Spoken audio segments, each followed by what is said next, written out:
প্রকৃতির এই বিশাল রাজ্যে মানুষের তৈরি কৃত্রিম কোনো সৌন্দর্য নেই।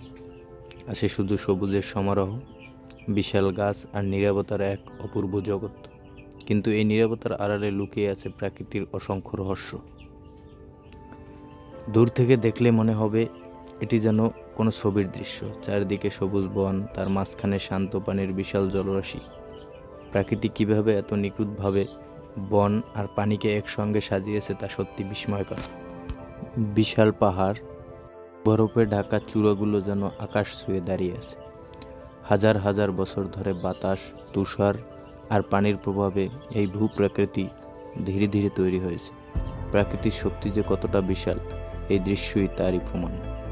আর যখন দিনের প্রথম সূর্যের আলো পাহাড়ের উপর পড়ে, তখন পুরো দৃশ্যটাই বদলে যায়।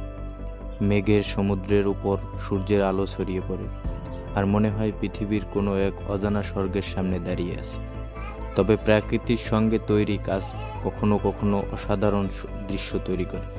পাহাড়ের মাঝখানে তৈরি জলধারা, চারপাশে বন আর শান্ত পানি, সব কিছু মিলিয়ে তৈরি হয়েছে এক অসাধারণ পরিবেশ। এখানে প্রকৃতির আর মানুষের নির্মাণের যেন একসঙ্গে মিশে গেছে।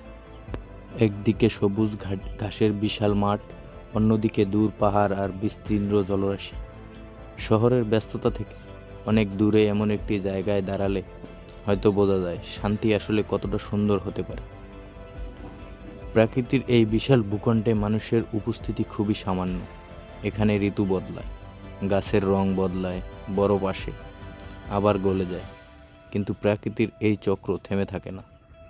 হাজার বছর ধরে একই নিয়মে পৃথিবীকে বদলে চলেছে প্রকৃতি। শরতের রঙিন গাছ থেকে শুরু করে গভীর বনের ঝর্ণা, প্রতিটি দৃশ্যই যেন প্রকৃতির নিজের হাতে আঁকা একটি ছবি। ঝর্ণার পানির শব্দ, বাতাসের স্পর্শ আর গাছের পাতার নাড়াচাড়া, সব কিছু মিলে তৈরি হয় এক অন্যরকম অনুভূতি।